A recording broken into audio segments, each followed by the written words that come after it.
밝은 미소를 지으며 좌우 옆분과 인사 나누면서 사랑합니다, 축복합니다. 예, 감사합니다. 저는 지난주에 이어서 이제 계속 요한복음의 말씀을 전하려고 합니다. 여러분, 지난주의 말씀을 좀 간단하게 요약한다면 이와 같습니다. 초막절이 됐을 때 이스라엘 백성들은 초막 절기를 지키기 위해서 예루살렘으로 집결돼서 일주일 동안 초막절을 지킵니다. 근데 이 초막절 중에서 가장 하이라이트가 바로 뭐냐면 마지막 날인데, 이 마지막 날은 축제와 같은 분위기죠. 한참 축제와 같은 분위기가 무르익었을 무렵에 예수님께서 수많은 사람들이 몰려있는 그 현장에 그들은 서서 예수님이 그들에게 큰 목소리로 외치십니다. 그 외쳤던 말씀이 지난주에 들었던 말씀 37절부터 38절인데, 중바렘 절에 보니까 예수께서 서서 외쳐 이르시되 누구든지 목마르거든 누구로 오라는 겁니까? 내게로 와서 어떻게 하라고요? 마시라고 그랬습니다. 그러면서 38절에 또 나오는 말씀은 뭡니까? 나를 믿는 자는 성경의 이름과 같이 그 배에서 뭐가 넘친다는 거죠? 생수의 강이 흘러나리라고 예수님께서 많은 백성들이 모인 현장에서 그 말씀을 외쳤습니다. 자, 이 소리를 들었던 수많은 사람들의 반응이 어떤 반응이었느냐? 예수님의 말씀 앞에 어떤 반응을 보였느냐 할 때, 맞아, 저 사람이 분명히 구약에서 이야기하셨던, 구약에서 약속했던, 아브라함에게 약속하고 이삭에게 약속하고 다윗에게 약속했던, 선지자들이 그렇게 입으로 이야기했던 그 약속의 메시아, 저분이 맞을 거야 라고 그 예수님을 향해서 긍정적으로 예수님이 메시아다라는 믿음을 가지고 이야기를 하는 사람이 있는가 하면, 이거 아니야, 그렇지 않아 라고 예수님에 대해서 부정적으로 생각하는 사람도 있다. 다양한 사람들이 그 안에서 반응을 보였다라는 것을 보게 된다는 거죠. 제가 여러분의 설교를 지금 하고 있습니다. 설교를 했을 때 이 설교 말씀을 듣고 맞아, 그 말씀이 맞아, 옳습니다, 그리고 아멘으로 기쁨으로 받아들인 사람이 있는가 하면 이렇게 하는 사람도 있단 말이에요. 다 똑같을 수는 없는 거죠. 그때 당시에도 다양한 반응을 이제 보였는데, 그러다 보니까 지금까지 이 기득권을 소유하고 기득권을 가지고 누렸던 사람도 있었죠. 그 사람들이 누구냐면 유대인의 종교 지도자들이었습니다. 그래, 그때 당시에 종교 지도자들이 기득권을 누리고 있었는데, 근데 이 민심이 그 당시에 누구에게 자꾸 쏠리게 되냐면 예수님께 쏠리기 시작합니다. 그 예수님께 관심을 갖고 모든 민심이 예수님께 찾아가고 예수님께 기적을 경험하고 말씀을 듣기 시작하니까 민심이 유대 종교 지도자들에서 예수님께로 쏠리다 보니까 어떻습니까? 그들의 마음속에는 불안해지기 시작합니다. 불안하기 시작해서, 그러다가 결국 안 되다 싶어가지고 하설도를 시켜가지고 예수님을 체포영장을 발부받아가지고 예수님을 체포 명령을 합니다. 그러니까 하설들이 그 제사장들이나 대제사장들이나 이 사두개인들이나 바리새인들의 명령을 받고 예수님을 체포하러 가다가 오히려 체포하기커녕 예수님께로부터 큰 은혜를 받아요. 하술들이 그 은혜를 받고 돌아왔는데, 그러니까 유대 종교 지도자들이 하술들에게 말을 해요. 아랫사람들에 물어봅니다. 자, 이 45절 말씀부터 7장 45절부터 46절이죠. 아랫사람들이 대제사장들과 바리새인들에게 오니 그들이 묻되 어찌하여 뭐라고 말합니까? 잡아오지 아니했느냐. 누굴 잡아오지 않았다는 거예요? 예수를 잡아오지 않았다는 거죠. 너희가 예수를 잡아오라고 명령했는데 너희들은 어찌하여 예수를 잡아오지 못한 것이냐라고 막 독천 거죠. 재촉한 거죠. 그러니까 바로 이제 46절에 그들이 뭐라고 말합니까? 아랫사람들이 대답하기를 그 사람이 말하는 것처럼 말한 사람은 이때까지 없었나이다. 이 말은 무슨 말입니까? 지금까지 수많은 사람들로부터, 훌륭한 사람들로부터 많은 좋은 이야기를 들었는데 이분처럼 말하는 사람은 못 들었다는 거예요. 그러던 중에 오늘 본문에 보니까 한 사건이 일어나요. 한 사건이 일어나는 것은 바로 뭐냐면 간음하다가 현장에서 붙들려와 현장에 잡혀가지고 있었던 사람이 이 간음한 여자가 유대 종교 지도자에게 끌려온 거예요. 질질 끌려온 거예요. 그 유대 종교 지도자들은 바로 이 간음하다 잡힌 여자를 신문을 하는데, 신문을 하다가 한참 하다가 아이디어가 딱 떠오른 거예요. 그 아이디어가 떠오르는 게 바로 뭐냐면, 바로 이제 이 사건을 잘만 이용을 하게 되면 저 예수를 한 방에 보낼 수 있겠다라고 생각해서 바로 이 여자를 누구에게 데려갔냐면 예수님께 데려간 거예요. 그 예수님께 돌아가서 곧바로 예수님께 데려가가지고 예수님께 질문을 해요. 이것이 바로 이제 8장 5절에 나오는 말씀이죠. 8장 5절에 뭐라고 해요? 뭐라고 질문합니까? 모세는 율법에 이러한 여자를 어떻게 하라는 거예요? 돌로 치라 명령했거니와, 그렇다면 당신은 이 여자를 어떻게 해야 되겠습니까? 라고 질문했다라는 거예요. 그러면 이들이, 종교 지도자들이 이 예수님께 질문한 의도가 뭘까? 과연 어떤 의도로 이런 질문을 했을까라고 하는 겁니다. 6절 보겠습니다. 그들이 이렇게 말함은 뭐하기 위해서? 고발할 조건을 얻고자 하여 예수를 시험함이로라 라고 말했습니다. 시험함이로라. 이 목적은, 이들이 예수님께 이렇게 질문한 목적은 이 여자의 이 간음한 여자의 목적이 있는 게 아니에요. 누굴 죽이려는 거예요? 예수를 죽이려는 목적이 이들에게 들어 있었던 거예요. 그렇다면 이들의 음모가 뭐냐?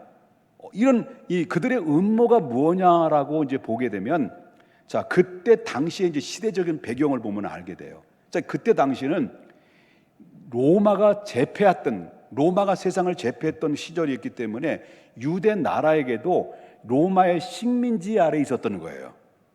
로마의 통치 아래에 있던 거예요.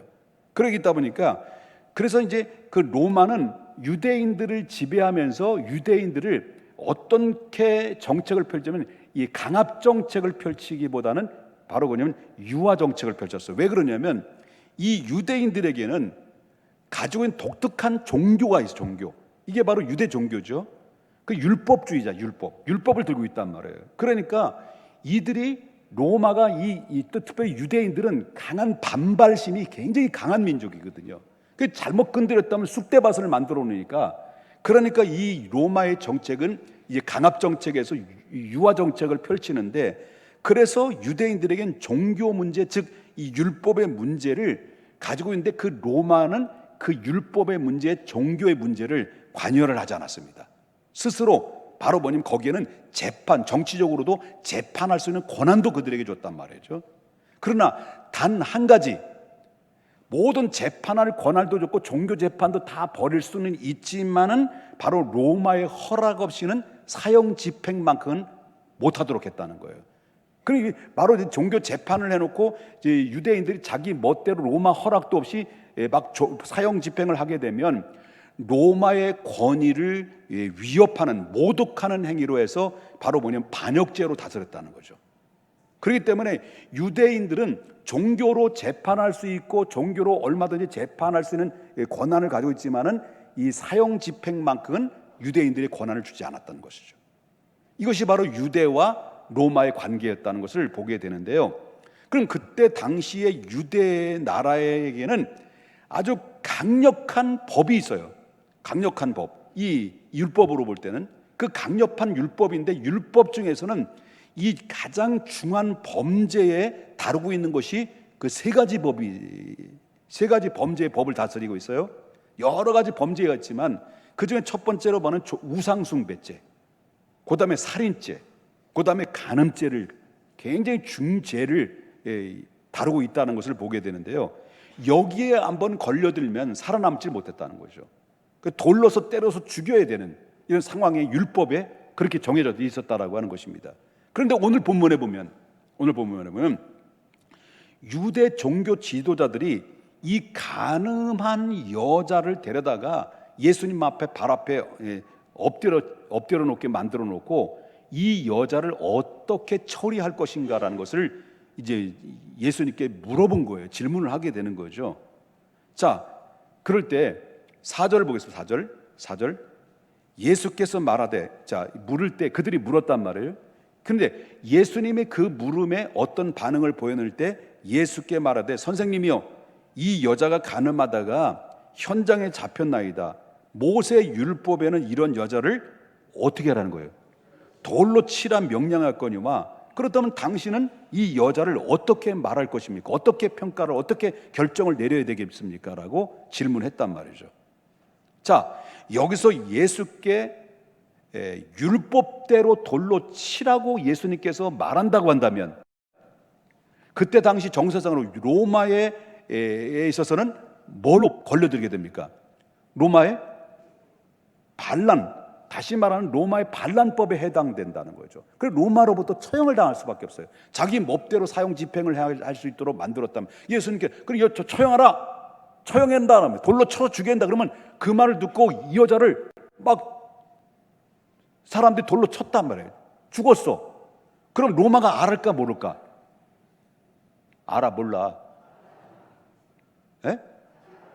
알죠. 그럼 알면 득달처럼 정부가 로마로부터 들어가고, 그러면 누가 이 여자를 돌로서 사용을 시켰느냐라고 말할 때, 그러면 유대 종교자들이 저 예수가 그랬어요. 저 예수 얼마나 쉽습니까? 그러면 예수님이 결국 로마의 반란법에서 로마로부터 처형당하는 것은 기정사실인데, 그걸 노렸던 거예요, 유대 종교지도자들이. 그럼 반대로, 그럼 예수님이 돌로 치지 말고 그냥 용서해 줘 라고 말하면 뭐예요? 반란법이 아니라 반율법주의자가 되고라는 거예요. 그래서 반율법주의자로 몰고 들어가면, 여론몰이를 하게 되면 결국 그들이 파놓은 함정에 예수님이 걸려들 수밖에 없는 상황이라는 거죠. 그러니까 그들이 파놓은 함정에 예수님은, 한마디로 그 상황은 어떤 상황이냐면, 이렇게도 걸리고 저렇게도 걸리고 그렇게도 걸리고 뺑 돌려서 봐도, 아무리 봐도 여기에서 빠져나갈 수 없도록 그냥 예수님이 그렇게 그들을 몰아놓은 거예요. 예수님은 여기서 뭐 어떻게 헤어날 수 없는 상황에 놓여 있었다라는 거죠. 그런데 예수님은 그런 상황에서 어떻게 그들을 향해서 대응을 했느냐, 어떻게 대응을 했느냐라고 할 때 기가 막힌 거죠. 8장 7절 보겠습니다. 그들이 묻기를 맞이하는지라 이에 일어나 이르시되, 뭐라고 예수님 말하십니까? 너희 중에 죄 없는 자가 먼저 어떻게 하라는 거예요? 돌로 치라 라고 말했다는 거예요. 자, 예수님께서는 그들이 이 여자를 어떻게 합니까? 라고 질문했을 때 예수님께서 반응을, 어떤 행동을 보였는데,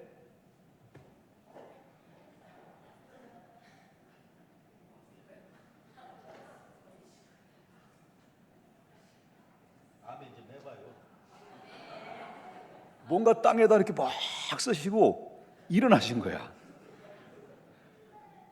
그러면서 그 다음에 뭐라고 예수님이 말했습니까? 너희 중에 죄 없는 자가 먼저 돌로 치라. 그러고 나서 예수님은 또, 너무 빨리 했다는데 하셨다는 거예요.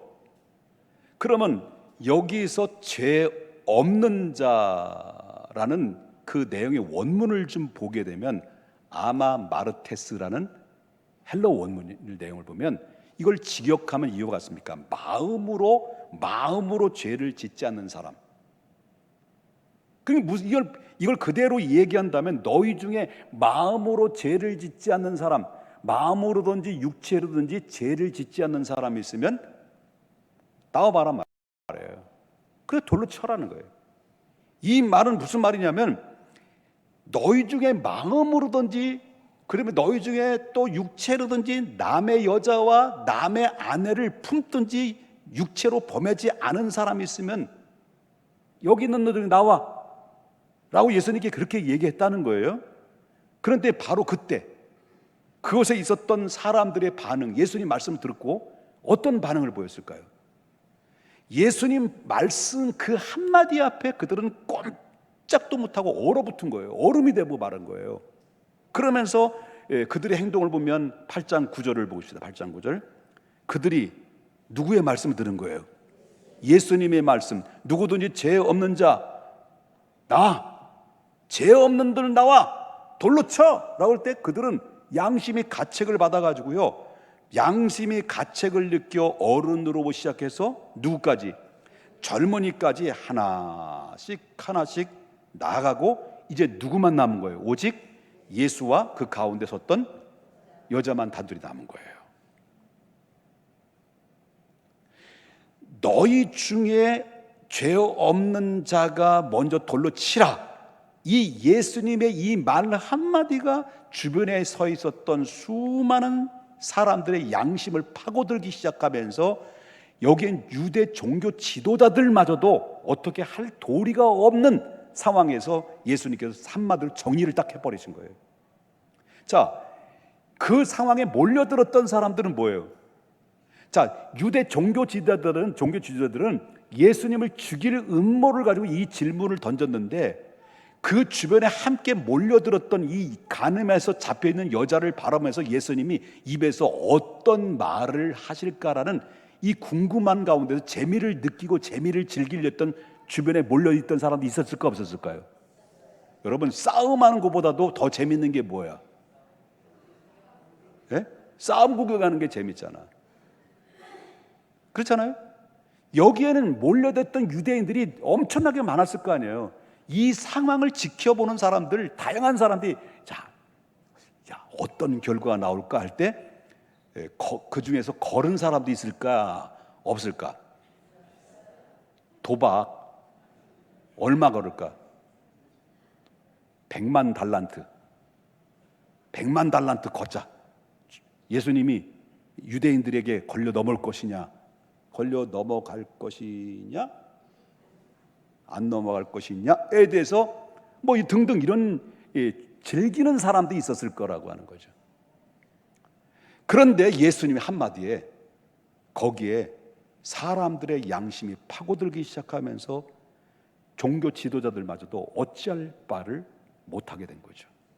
그래서 모든 사람들은 쥐구멍에서 빠져나가기 시작하면서 다 빠져나간 다음에 예수님과 그 여자만 남았어요. 그리고 예수님께서 여자에게 여쭈죠. 뭐라고 말합니까? 10절 다시 보겠습니다. 예수께서 일어나 여자 외에 아무것도 없는 것을 보시고 이르시되 뭐라고 그래요? 여자여, 너를 고발하던 그들이 어디 있느냐? 너를 정죄하는 자가 없느냐? 그때 11절을 보겠습니다. 대답하되 주여 없나이다. 예수께서 이르시되 뭐라고 말합니까? 나도 너를 정죄하지 아니하노니. 그 다음에 중요한 얘기예요. 가라. 가되 어떻게 하라는 거예요? 다시는 죄를 범하지 말라. 그리고 예수님이 그 여자를 보내요.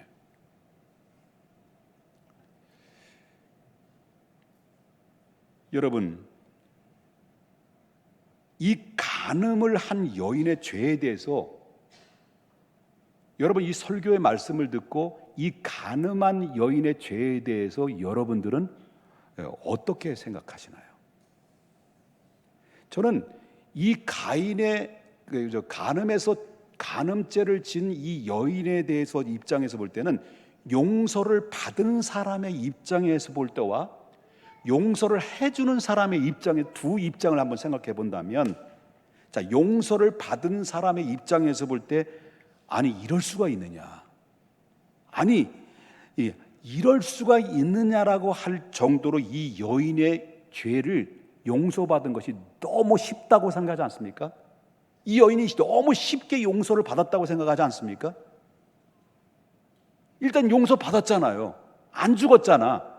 근데 쉽게 용서를 받았다는 생각이 드는 거예요. 분위기상으로 볼 땐 당연히 죽어야 돼요. 당연히 심판받아야 돼요. 근데 용서받았어. 근데 용서받았는데 너무 쉽게 용서받아. 몇 마디 안 했어. 너를 정죄하는 사람 있냐? 없어요. 나도 너 정죄 안 해. 다시 해짓지 마. 가. 이거 끝이야. 예를 들어서 또 성경에 보면 예수님이 십자가에 못 박혀 돌아가셨단 말이에요. 양편에 강도들이 같이 십자가에 달렸잖아. 그럴 때 양편의 한편의 강도가 예수님이 가운데서 십자가에서 달리실 때 한편의 강도가 뭐라고 고백을 했어요? 누가복음 23장 42절과 43절 보겠습니다. 뭐라고 고백해요? 아니, 자, 예수님이 십자가에 못 박혀 돌아가시 전에 예수님만 십자가에 달린 게 아니죠? 양편에 누구도 달렸어? 강도들, 일생 동안 강도짓만 했던 강도들도 양편에 십자가에 달렸단 말이에요. 근데 한편의 강도가 십자가에 못 박은 상태 죽기 직전에 예수님께 뭐라고 고백을 했어.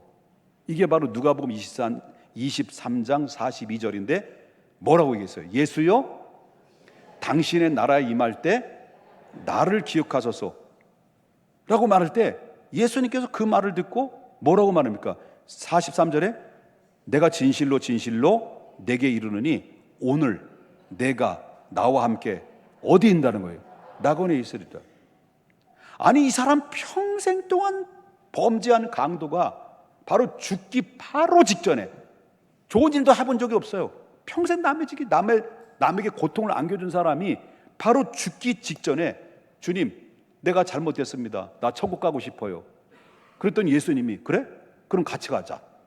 이랬다는 거예요. 아주 간단하지. 그래, 안 그래요? 다시 못 알아들으시는 거 다시 얘기할까? 주님, 내가 잘못됐어요. 나 천국 가고 싶어요. 그래? 오늘 나와 함께 천국 가자. 그거요. 끝. 그러나 여러분, 이 여인도 용서받은 게 너무 쉽게 용서받은 것 같고, 뉘앙스를 보면 이 한편의 강도도 십자가에 못 박혀 죽기 직전에 주여 당신의 나라에 임할 때 나를 기억해달라는 간단한 고백 속에서 그래, 오늘 너와 내와 함께 낙원에 있으라. 이 두 사람의 공통점은 바로 뭐냐면 너무너무 쉽게 용서를 받았다는 거예요, 죄를. 그러니까 이 가늠하다 천장에 잡힌 여자나 십자가에 회개하고 용서받은 한편의 강도는 쉽게 받은 것이라고 볼 수 있는데, 여러분 중요한 것은 이 용서받은 게 쉽게 용서받았냐라고 하는 걸 때 우리 또한 우리를 좀 보자는, 우리를 이 여자처럼 이 현장에서 십자가에 못 박혀 죽기 직전에 당신의 나라에 임할 때 나를 기억해달라고 고백했던 이 강도처럼 우리들도 다를 바가 없습니다. 우리 죄 또한 쉽게 용서를 받은 사람들이 아니겠냐는 거예요. 우리가 잘못했다고, 우리가 하나님 앞에 잘못됐습니다, 우리는 죄인입니다라고 고백하기만 하면 하나님은 무조건 우리의 죄에 대해서 묻지 않고 그냥 십자가의 보혈로 그냥 덮어버리신다는 거예요. 그리고 우리 입장에서 볼 때는 너무 쉽게 은혜를 받고 너무 쉽게 용서를 받아서 하나님 앞에 구원받았다 보니까 이거 값싼 구원이냐 아니냐, 값싼 구원. 너무 쉽게 구원받은 거 아니냐, 이 값싼 구원으로 평가할 수도 있어요, 충분히. 그러면 우리가 구원받은 거는 너무 쉽게 구원받았고, 여인도 쉽게 용서받았고, 한편의 강도 쉽게 용서받아 구원받았다면, 그러면 용서하시는 쪽에서 용서는 어떤 용서일까? 용서받은 입장이 아니라 이제는 용서하시는 입장에서 볼 때는 어떤 용서일까? 그 용서는요, 하나님께서 자기 아들을 희생시킨 용서예요. 그리스도께서도 자기 생명을 십자가에 내던지고 하신 용서라고 하는 거예요. 그러니 그것이 어떻게 쉬운 용서가 될 수 있겠냐는 거예요. 우리 입장에서 볼 때는 쉽게 용서받고 구원받았습니다. 그러나 하나님 입장에서 볼 때는 하나밖에 없는 독생자 예수 그리스도를 이 땅에 사람의 몸으로 보내주시고 인간을 위해서 내어줄 만큼 내어주기까지 우리를 용서했기에, 하나님의 마음은 한편으로는 우린 사랑하기에, 또 하나님의 마음은 아픔을 감내하면서도 우리를 용서하신 그 사랑의 고통이 수반된 용서라고 하는 거예요. 그래서 우리가 로마서 8장 1절에 그러므로 이제 그리스도 예수 안에 있는 자에게는 결코 뭐가 없다는 거예요. 정죄함이 없게 된 이유가 뭐예요? 우리가 그리스도 안에 있는 자는 결코 정죄함이 없다라는 그 이유 속에는 바로 뭐냐면 그 은혜 뒤에는 의의 피가 흐르고 있기 때문에 그런 거예요. 의의 피가. 그래 로마서 5장 18절에 그런즉 뭐예요? 최초의 인간이 한 사람의 범죄로 많은 사람이 정죄에 이른 것 같이 한 의로운 행위로 말미암아 많은 사람들이 의롭다 하심을 받아 생명에 이르게 되느니라. 우리가 생명에 이르게 되기까지는 한 사람의 의로운 행위, 그게 바로 십자가를 내던지신 의로운 행위라는 것을 여러분 기억해야 된다라고 하는 거예요. 우리가 죄에서 용서받기까지는 우리 입장에서는 쉽게 여겨질 수 있었는지 모르지만, 값싼 은혜로 값싼 구원으로 여겨질 수 있었는지 모르지만은, 그러나 우리가 용서받기까지는 하나님의 아들이 죽음이 있었다라고 하는 것에 대해서는 저와 여러분은 절대 잊어서는 안 된다라고 해요. 그 로마서 6장 14절에 보니까 죄가 너희를 주장하지 못하리니 이는 너희가 법 아래서 있지 아니하고 뭐 때문에 있는 거예요? 은혜 아래 있기 때문에 그런 거예요. 그러므로 우리는 자랑할 수가 있느냐? 자랑할 데가 어디 있느냐? 율법으로냐? 행위로냐? 그럴 수 없느니라. 오직 믿음의 법으로, 하나님의 은혜로. 모든 것이 은혜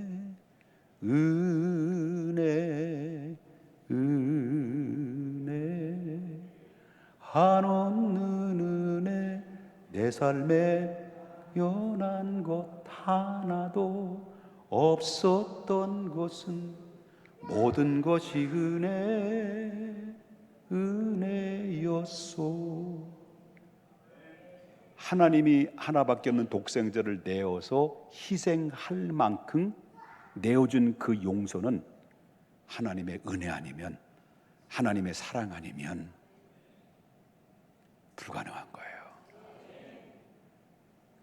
그것이 바로 우리를 향한 하나님의 사랑 때문이라는 것을 잊어버려야 안 된다. 그래서 로마서 하나님의 마음을 어떻게 표현합니까? 로마서 8장 31절, 그런즉 이 일에 대해서 우리가 무슨 말을 하리요? 만일 하나님이 우리를 위하시면 누가 우리를 대적하리요? 32절에 자기 아들을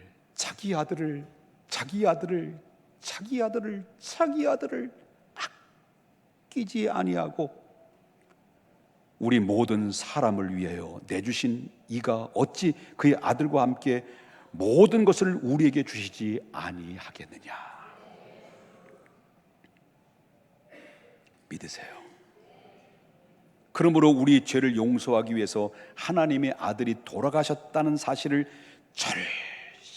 절실하게 깨닫는 사람은 우린 또다시 죄악의 길로 들어가지 않는다라는 거죠. 돌아갈 수가 없다는 거죠. 예를 들어서 참이슬을 2병을 나팔을 불었어요. 차마 내 입으로 나발 불었다고 말할 수는 없고 나팔을 불었어요. 콜콜콜콜콜콜 마시고, 그리고 옆에 아내와 뒤에 아들을 차를 태워서 운전하고 가려고 하는 거예요. 그랬더니 여보 타. 얘들아 왜 말이 꼬여? 왜 타? 그랬더니 아내가 여보 그러지 마. 당신 술 먹었잖아. 차라리 불러. 1048-93-02-050-337 제 계좌번호입니다. 불러. 1588 빨리 파리파리 불러. 부르면 되지. 아니야 나 병신 말짱해. 정신 말. 뭘 날 못 믿어? 날 알기를 드문드문 여기는 거야. 얘들아 타. 막 몰고 가다가 꽝 해가지고 부딪혀가지고요. 결국 자기만 살고 아내와 뒤 아들 다 죽었어요. 아니 얘라 얘. 아니 뭘 어우 그래. 아니 리액션도 너무한다.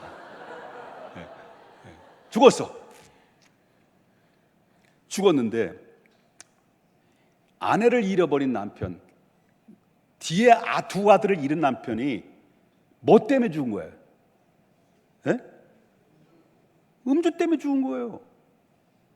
그러면 음주 때문에 죽었는데 이 사람이 운전할 때